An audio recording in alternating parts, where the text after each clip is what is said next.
বাজারে গিয়ে ছুটির কাণ্ড দেখে চমকে গেল অভি। ধারাবাহিকের শুরুতে দেখা যাচ্ছে ছুটির বানানো গোলা রুটি খেয়ে ঠাম্মির বেশ ভালো লাগে। সেই সময় ঝুমকি ছুটিদের বাড়িতে চলে এসেছে। সেই সময় ঝুমকি গেটের বাইরে থেকে দেখে রেগে লাল হয়ে যাচ্ছে। মনে মনে বলছে, আমি একদিন আসিনি বলে ছুটি তুই কি মনে করেছিস? নাম কিনে নিবি? তোর সব নাম কিনে আমি জল ঢেলে দিচ্ছি। এই বলে ঝুমকি ঘরের ভিতর ঢুকে আসে। ঝুমকি এসে ছুটিকে, বা ছুটি তুই আমার বানানো গোলা রুটি বানিয়ে ভালোই তো নাম কামাচ্ছিস। জানো ঠাম্মি, আমি ওকে গোলা রুটি বানানো শিখেছি নিজের হাতে ধরে। ছুটি তো কথাগুলো শুনে কিছু বুঝতে পারছে না। ছুটি পুরো চমকে যায়। অভি তো ঝুমকিকে উচিত শিক্ষা দিয়ে দেয়। বলছে, হ্যাঁ আমি তখন থেকে ভাবছিলাম আমাদের বাড়িতে যেন কিছু একটা মিসিং। কেমন ধরো না, খাবারে নুন আছে, মশলা আছে, টেস্টও আছে, কিন্তু অশান্তিটা কোথায়? ঠিক তখনই আপনি এসে হাজির হয়েছেন অশান্তি। আপনার মতন অশান্তি এ বাড়িতে না থাকলে না সব সময় মন খারাপ হয়, মনে হচ্ছে কিছু যেন একটা মিসিং হচ্ছে। ঠাম্মি অভিকে সবসময় আমার পরিমাকে এভাবে অপমান করবে না। আমি শেষ যা রাতে এগুলো রুটি খেয়েছিলাম পরিমার মা, তাহলে পরিমার এসব শিখা কোনো অসম্ভবের কিছু না। আমি এবার ঝুমকিকে বলছে, পরিমা এদিকে এসো, আমার পাশে বসো, একদিন না হয় তুমি আমাকে গোলা রুটি বানিয়ে খাওয়াবে। ছুটি তখন ঠাম্মিকে বলছে, হ্যাঁ ঠাম্মি, ঝুমকি আপনাকে একদিন গোলা রুটি বানিয়ে খাওয়াবে। ওই তো আমার শিখেছিল, ওর মতন গোলা রুটি বানাতে কেউ পারে না। ও তো ভালো করে জানে এই গোলা রুটি বানাতে কি কি লাগে, কি কি লাগে না, সবটা জানে। ঝুমকি একবার বলে দে তো কি কি লাগে, কি কি লাগে না। ঝুমকি তো এবার ফেসে গেছে, মনে মনে বলছে, এই কেলো করেছে, আমাকে তো একদম কেস খাওয়াই দিচ্ছে। আমি তো কিছুই জানি না এগুলো রুটি কি করে বানায়। ঝুমকি তো নাটক করতে করতে বলছে, ছুটি আমার রেসিপি তোকে বলবো কেন? ঠাম্মি, তোমাকে আমি একদিন নিজে হাতে বানিয়ে খাওয়াবো। ঠাম্মি তো মন সাদা, ঠাম্মি তো কিছুই ধরতে পারে না। তুমি বানিয়ে খাইও, এসো বসো তো। ঠাম্মি সকলকে বলছে, শোনো, দীপা স্যার মেয়ে কলাম পড়ি, তাকে এভাবে অপমান করলে আমি কোনো সহ্য করব না। এরপর দেখা যাচ্ছে শতরূপা বাড়ির বাজারের ব্যাগটা হাতে করে নিয়ে এসেছে। এরপর শতরূপা বলছে, বাড়িতে তো এক ফোঁটা বাজার নেই। এরপর শতরূপা বাজার ব্যাগটা হাতে নিয়ে জয়ের কাছে গেছে। ঘরে তো এক ফোঁটা বাজার নেই, আর তুমি তো অর্ডারটাও ক্যান্সেল করে দিলে, তাই এখন যাও বাজারটা করে নিয়ে এসো। যত শতরূপাকে সরাসরি বলে দেয়, না আমি আর বাজারে যাচ্ছি না। যবে থেকে এই মেয়েটা বিয়ে করে এসেছে ও নাকি সবকিছু দায়িত্ব নিয়ে নিয়েছে, তাহলে বাজারের দায়িত্বটা নিক, তা আমি বাজারে যেতে পারবো না। অভি তখন উঠে দাঁড়িয়ে বলছে, কাউকে যেতে হবে, আমি যাব। সকলে কথাটা শুনে মাথায় বাস পড়ে যায়, পুরো চমকে যায়। সকলকে বলছে, এত চমকানোর কি হয়েছে? আমি কি বাজার যেতে পারি না? তিশা তখন অভিকে বলছে, ভাই আচ্ছা বলতো বাজারটা কোথায় বসে, আর বাজারে কি কি পাওয়া যায়, তুই জানিস কিছু? অভি তখন তিশাকে বলছে, চিনি না, জানি না, চিনে নেব। অভি তো এখন নাটক করা শুরু করে দিয়েছে, বলছে, তাছাড়া আমি তো ছুটির জন্য একটু সংসারী হচ্ছি।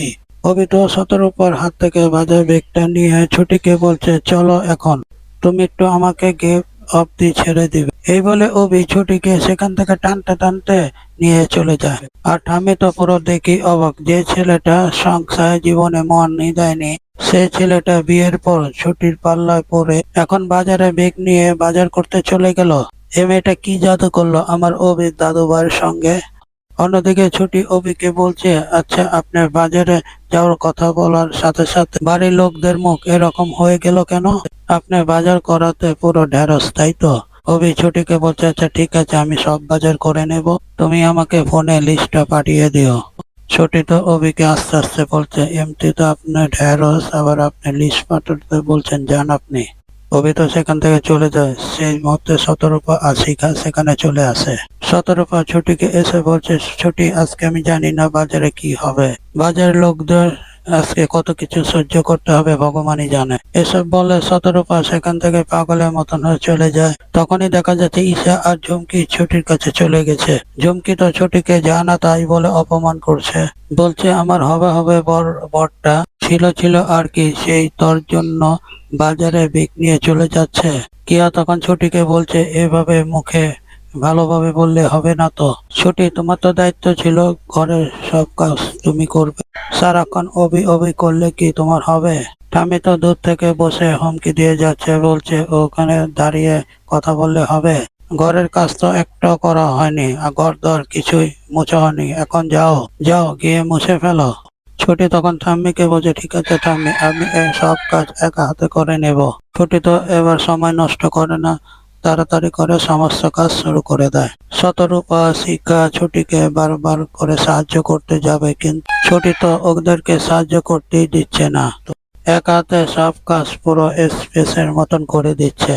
ঈশা, ঠাম্মি, ঝুমকি ছুটির কাজগুলো দেখে সবাই অবাক। ঈশা তো ঝুমকিকে বলছে, এ মেয়ে তো থামারই নাম নিচ্ছে না, পুরো এক্সপ্রেস ট্রেনের মতন কাজ করছে।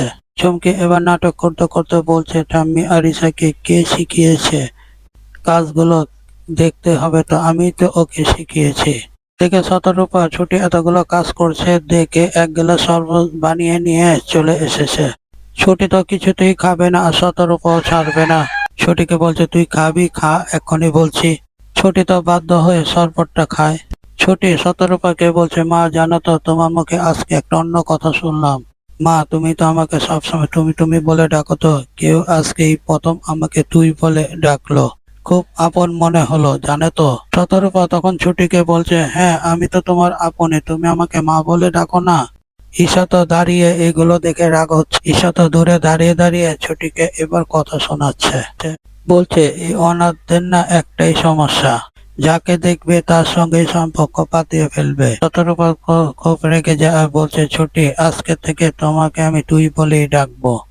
নিজের সংসারে 24 ঘন্টা কাটিয়ে আসতে পারে না, তার কথা তুমি গায়ে মেখো না। ঈশা তখন শতরূপাকে গিয়ে বলছে, মা তুমি যাত্রার সামনে আমাকে অপমান করতে পারো না। শতরূপা তখন বলছে, 1000 বার পারি, ও যে সেই নয়, তোমার ভাইয়ের বউ, তুমি কথাটা মাথায় রেখো। তুমি ওকে অনাথ ভাবছো কেন? আমরা সবাই ওর পাশে আছি। ছুটি এবার ঠাম্মিকে বলছে, ঠাম্মি আমি একটা কথা বলতে চাই, এদেশে হাজার হাজার অনাথ বাচ্চা আছে। ঈশা দিদির যদি অনাথদের প্রতি এ ধারণা থাকে, আমার মনে হয় স্বর্ণলতা টাচকে বন্ধ করে দেওয়া উচিত। কথাটা শুনে ঠাম্মি পুরো চমকে যায়। ঈশা এখন ছুটিকে গিয়ে বলছে, তোমার এত বড় সাহস, তুমি ঠাম্মির মুখে মুখে কথা বলো? আমি তখন বলছি, হ্যাঁ ঈশা দিদি ভাই, তুমি বুঝতে পারছো না, তুমি বেশি বাড়াবাড়ি করে ফেলেছো, তুমি একটু চুপ করো। অপরদিকে দেখা যাচ্ছে অভি তো বাজারে চলে গেছে। অভি তো মন পড়ে আছে ছুটির বাবার কেসটার দিকে। অভি মনে মনে বলছে, অভি, দেবদত্ত রায় কেসটা তো সামনে চলে আসলো, সংসারের সমস্ত কাজ মিটিয়ে আমাকে এক্ষুনি অফিসে যেতে হবে। কেসটাকে আরো ভালো করে সাজাতে হবে আমার।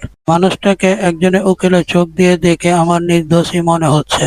না না, আমি এখন ইন্দুকে একটা ফোন করি, করে বলি আশ্রমের বাচ্চাদেরকে এক জায়গায় করতে। কবি তো এবার ইন্দুকে ফোন করে। ইন্দু তো এখানে মেডিটেশন করতে ব্যস্ত রয়েছে। ইন্দু তো ফোনে তোলে না। ইন্দু তো আসলে কেসের থেকে বেশি রোমার দিকে ফোকাস করছে। তো ইন্দুকে ফাঁসিয়ে নিয়েছে, ইন্দুকে সবসময় ওর কাছে ব্যস্ত রাখছে। দেখে রোমা তো ইন্দুর সাথে এক্সারসাইজ করছে। রোমা তো মনে মনে বলছে, না না, আজকে কোনো একটা ইনফরমেশন বের করতেই হবে। রোজ রোজ এই ক্যাবলাচরণের সঙ্গে কাটাবো আর কোনো ইনফরমেশন বের করবো না, তা কি করে হয়? অপরদিকে দেখা যাচ্ছে অবিতা বাজারে চলে গেছে একটা লাউ হাতে নিয়ে। দোকানদারকে বলছে, ভাই এই কুমড়োটা কত করে? দোকানদার তখন অভিকে বলছে, ও দাদা, এটা কুমড়ো তো নয়, এটা তো লাউ। অভি তখন দোকানদারকে কি বলবে? অভি দোকানদারকে বলে, আমি দেখছিলাম আপনি জানেন কি না, তাই জন্য আপনাকে মিথ্যে বললাম। অপরদিকে দেখা যাচ্ছে ইন্দ্র তো এক্সারসাইজ ছেড়ে দেখতে পাচ্ছে অভি 5বার মিস কল মেরেছে। ইন্দ্র তো ভয়ে অভিকে আবার ঘুরিয়ে ফোন করেছে। অভি তো ফোন ধরে বলছে, তুই এখনই একটা কাজ কর, তুই আশ্রয় বাড়ির সকল বাচ্চাদের একত্র কর। ইন্দ্র তখন বলে, আশ্রয় বাড়ির বাচ্চা? অভি বলে, আমি যেটা বলছি সেটা কর, আমি এখন একটা দরকারি কাজে আছি। এই বলে অভি ফোনটা কেটে দেয়। তোমা এবার ইন্দ্রর কাছে গেছে। কাছে গিয়ে ইন্দ্রর পেট থেকে সব কথাগুলো বের করার চেষ্টা করছে। রোমা ইন্দ্রের কাছে গিয়ে বলছে, আস্তে আস্তে, আপনার বাচ্চার কথা বললেন? ইন্দ্র তখন বলছে, হ্যাঁ, ওগুলো আশ্রয় বাড়ির বাচ্চা। রোমা এবার মনে মনে বলছে, এটা আমি কি শুনছি? অভি আশ্রয় বাড়ির বাচ্চাদের সঙ্গে কথা বলবে মানে কেসের গভীরে ঢুকছে। আর এখানে আজকের এপিসোডটা শেষ হয়ে যায়। ভিডিওটি ভালো লাগলে এখনই লাইক দিয়ে সাবস্ক্রাইব করে আমাদের সঙ্গে থাকুন।